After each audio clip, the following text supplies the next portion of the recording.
नमस्कार दोस्तों, जय जवान जय किसान। जैसा कि आप लोग जानते होंगे कि जो किसान आंदोलन 2020 में चला था वो पूरा एक साल रुका था। 2021 में कोरोना काल भी देखा था अपना, और बहुत से किसानों की उसमें जान गई थी। तो इसी के उपलक्ष्य में मैं आप लोगों के सामने आज कुछ बताने के लिए आया हूँ कि किसान आंदोलन दोबारा फिर से दिल्ली की सीमा में घुसने की कोशिश कर रहा है। अभी हरियाणा और पंजाब के शंभू बॉर्डर पर वहाँ पर पहुँचा है। वहाँ पर आंसू गैस के गोले छोड़े जा रहे हैं और गोलियां दागी जा रही हैं। गोलियां चलने की भी खबर है। हवाई फायर हुई, किसी जान माल का नुकसान नहीं है। तो कहने का मतलब ये है कि मोदी जी अपनी गारंटी दे रहे हैं। बड़ा बड़ा आपको लिखा मिलेगा मोदी की गारंटी। आप अगर हर इतनी गारंटी दे रहे हैं तो आप सिर्फ एक गारंटी दे दीजिए, उसमें अपनी सारी गारंटियों में एक गारंटी और दे दीजिए, एमएसपी की गारंटी। एक छोटी सी तो गारंटी की बात हो रही है, छोटी सी बात है आपके लिए। जितना आप रोकने में किसानों को प्रयास कर रहे हैं, कर्नाटक से चल रहे हैं तो उसमें भोपाल में रोक लिया जा रहा है। बंगाल से चलते हैं तो बिहार में रोक लिया जाता है। तमिलनाडु से चलते हैं तो कर्नाटक में रोक लिया जाता है। इस तरीके से जब पंजाब से चले तो हरियाणा में रोका जा रहा है। अगर जम्मू से चलेंगे तो हिमाचल में रोक लिया जा रहा है। यूपी से तो निकलने ही नहीं, यूपी वालों को तो निकलने ही नहीं दिया जा रहा, उनको घर के घर में रोका जा रहा है। आपको किसी को रोकने की ज़रूरत नहीं है, आप सिर्फ एक गारंटी दे दीजिए, एमएसपी पर गारंटी। हमारे अभी वैज्ञानिक रहे एमएस स्वामीनाथन, जिन्होंने पूरा अपना जीवन खेती जो हरित क्रांति में लगाया और उनको भारत रत्न दिया गया।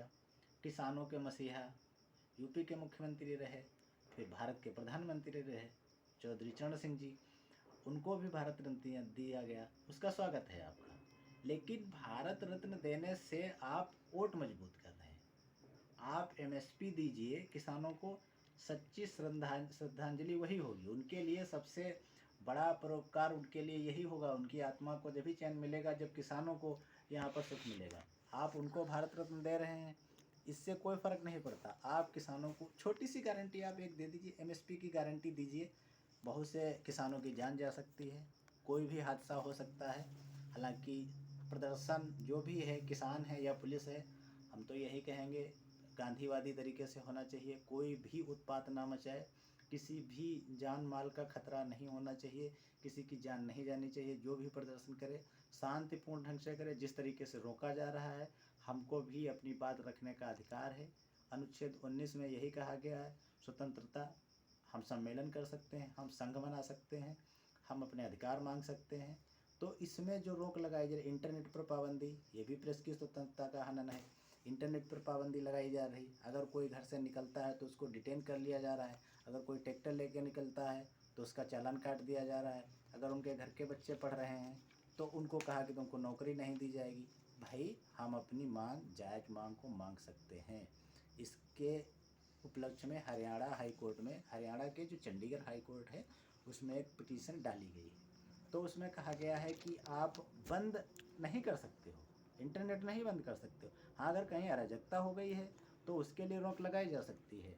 हालांकि धारा 144 लागू है। किसान डटे हुए हैं शंभू बॉर्डर पर और वहाँ पर आंसू गैस के गोले छोड़े जा रहे हैं। देखो जो भी होता है, हालांकि शांतिपूर्ण ढंग से आना चाहिए और अपनी बात रखने का अधिकार है।